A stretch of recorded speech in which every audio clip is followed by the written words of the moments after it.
See, this is the right of being human. This is our opportunity, our choice, our free will of being human. We have the opportunity to assume states. And our states can change just as quickly as we can change our mind, we can change our state.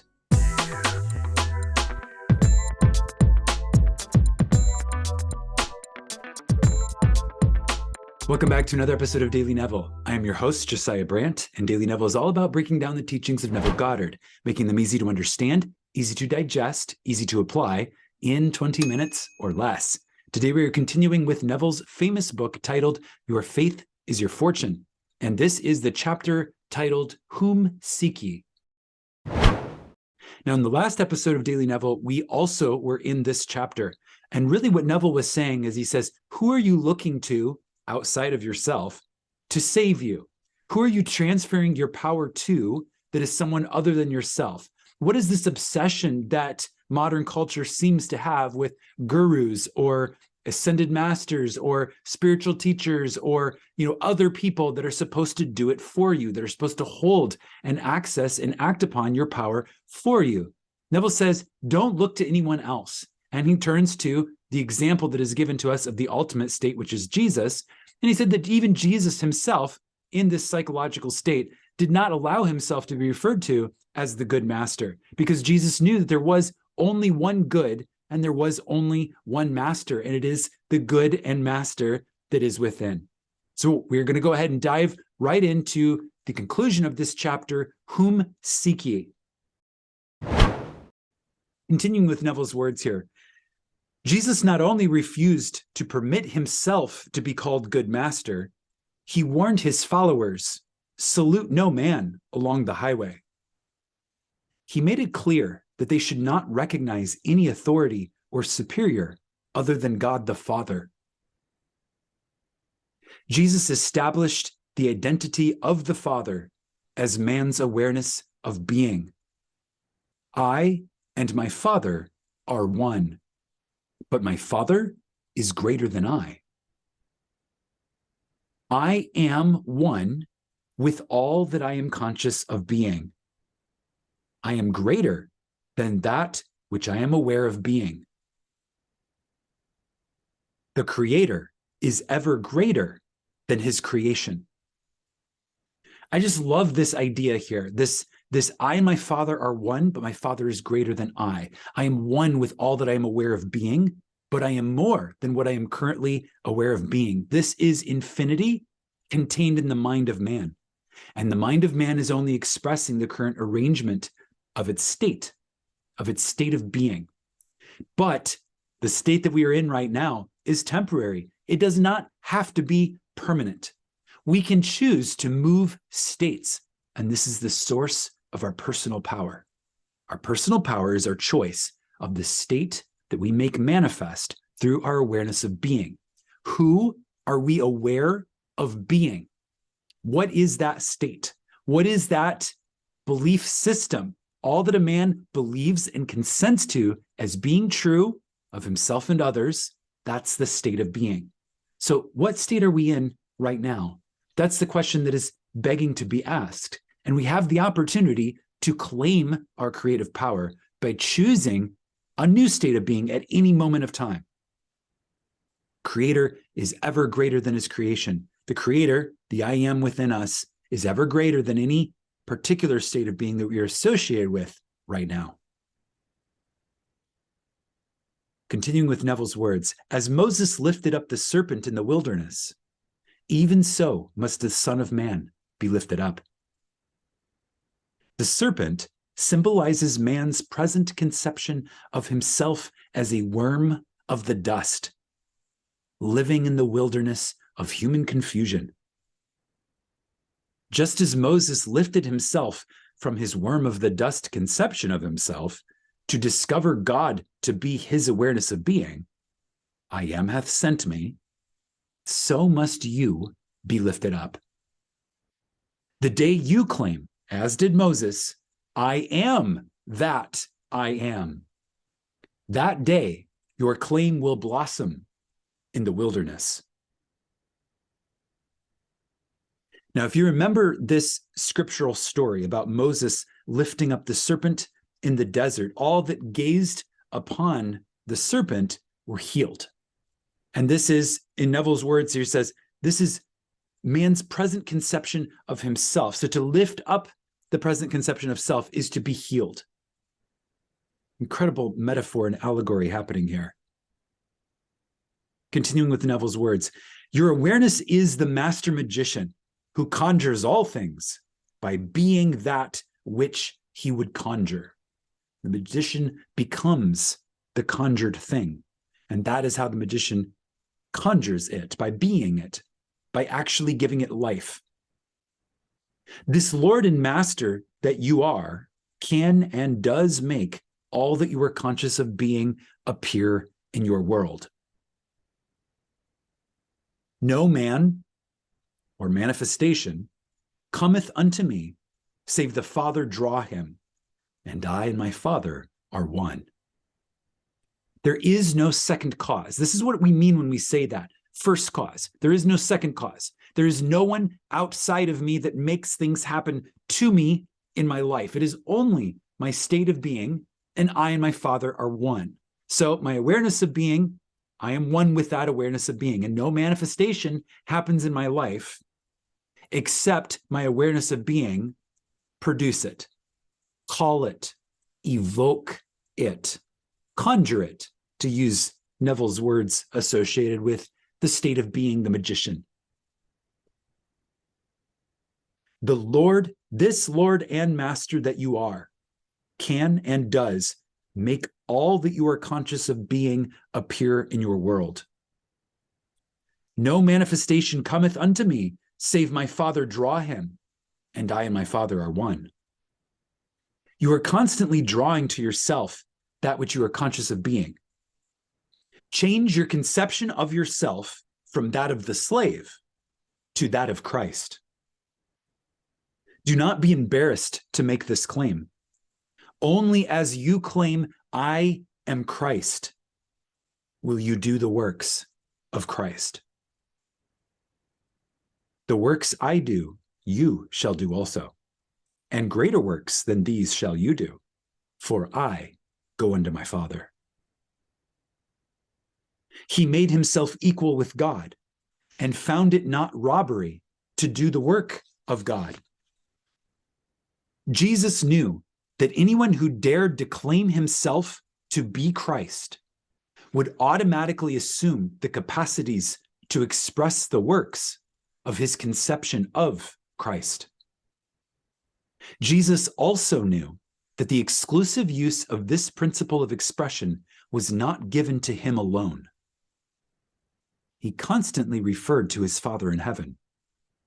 He stated that his works would not only be equaled, but that they would be surpassed by the man who dared to conceive himself to be greater than he, Jesus, had conceived himself to be.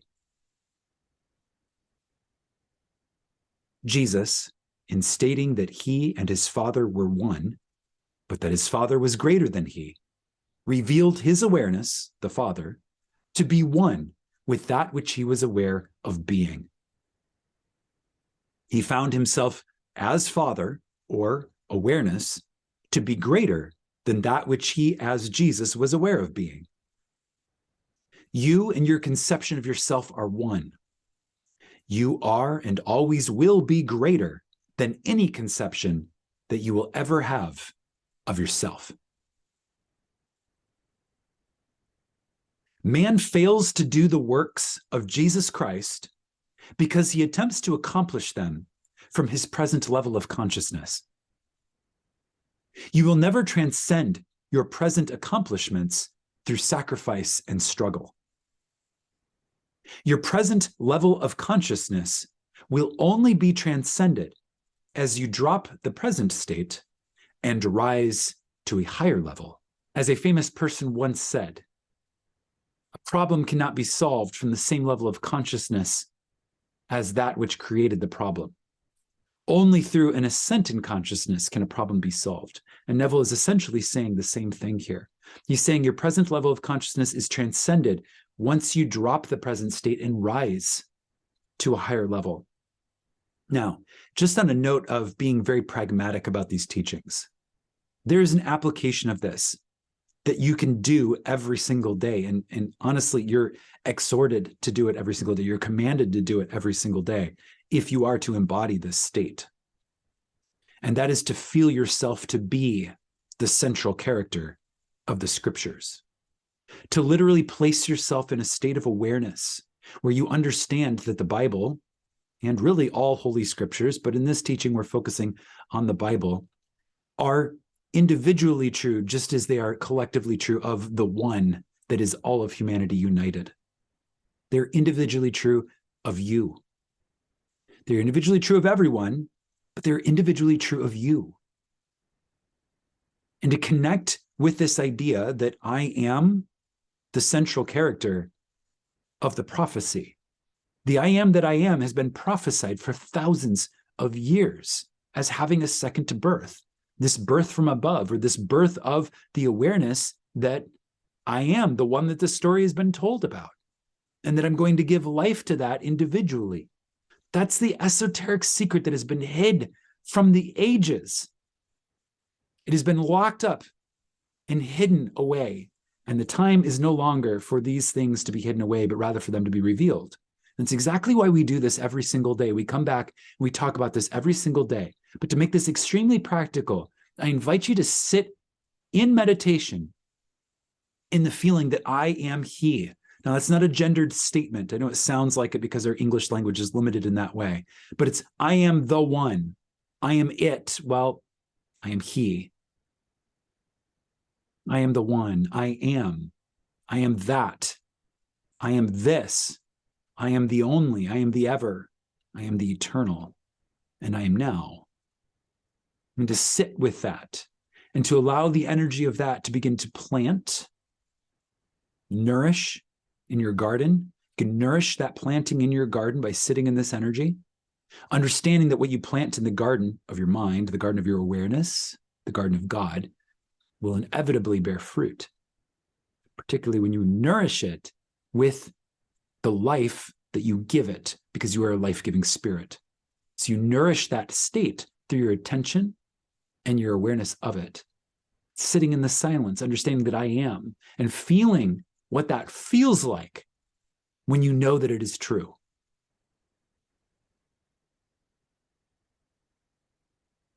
Continuing with Neville's words, you rise to a higher level of consciousness by taking your attention away from your present limitations and placing it upon that which you desire to be. Do not attempt this in daydreaming or wishful thinking, but in a positive manner. Claim yourself to be the thing desired now. I am that. No sacrifice, no diet, no human tricks, no nonsense is what Neville's saying. I am that. All that is asked of you is to accept your desire. If you dare to claim it, you will express it. Meditate on these. I rejoice not in the sacrifices of men, not by might nor by power, but by my spirit. Ask and you shall receive. Come, eat and drink without price.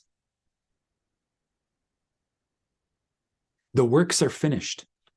All that is required of you to let these qualities into expression is the claim, I am that. Claim yourself to be now that which you desire to be, and that you shall be. Expressions follow the impressions. They do not precede them.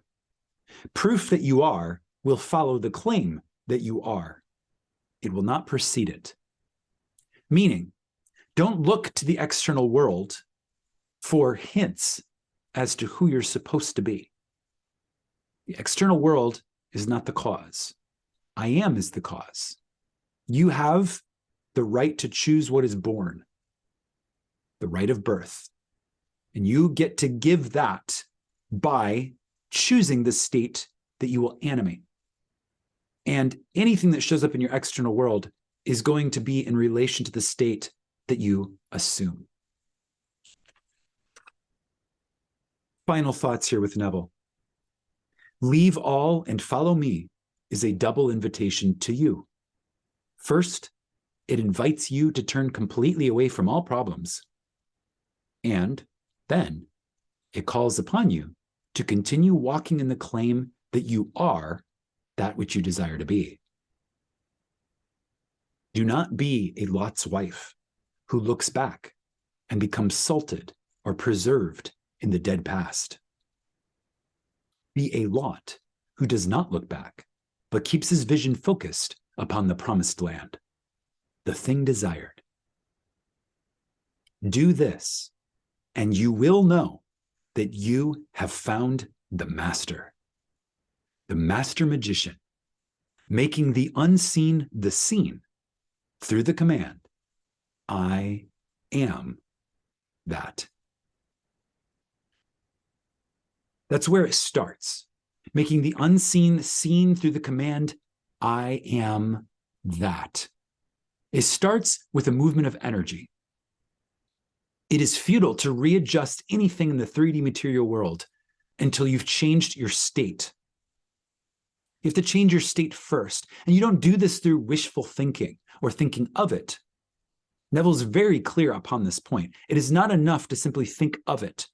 You must think from it. You must say, I am now this person, the person that, and then you describe the state. What is this person? And then you feel what it feels like to be that person. See, this is the right of being human. This is our opportunity, our choice, our free will of being human. We have the opportunity to assume states.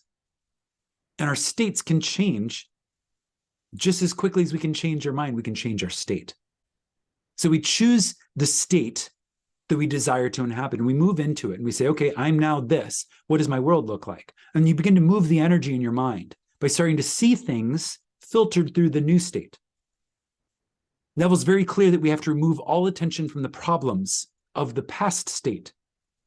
Well, the problems of the past state were only problems because you were using the eyes of the past state, which are filters through the beliefs of the old state, to view them as problems. So whatever your circumstances are, when you move states, you're completely removing your awareness from those problems or the circumstances, and you're adopting a new filter, a new set of eyes. And you're now viewing your world and your life and your situation through those new eyes. And through those new eyes, being the new human, the new state, the new version of yourself, you see everything very differently. And it's just as simple as that to begin to bring these new energies into being. And it starts energetically, and then it filters down to the physical. So you start by moving in state, and you practice holding and sustaining that state. Now, as Neville and so many others have said over the years, this can be difficult. This can be challenging for those of us who are not accustomed to sustaining our attention for a longer period of time. For those of us who our minds blow around like the wind. And this is a very real thing that appears to be happening around us, particularly modern society. There's a lot of things vying for our attention.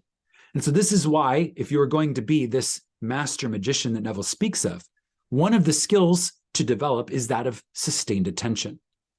By learning to sustain and control your attention, of which there are many exercises that you can do to learn this, to practice this, to exercise the muscle of your attention, it will become easier to sustain the feeling of the wish fulfilled, the feeling that I am the person that I desire to be, and continue to keep those eyes installed rather than becoming like Lot's wife and turning around and looking at the old state or slipping back into old habits and patterns of thought and thus preserving the old state, even though you were attempting to move to the new state.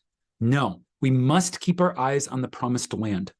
We must continue to be that until that which we are is perfectly outpictured and clothed in garments of flesh and blood and matter and atoms and molecules and material 3D reality.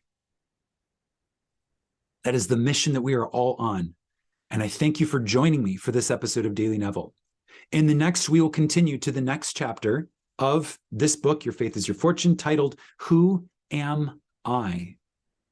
Until then, imagine wisely, my friends, and I'll see you in the next.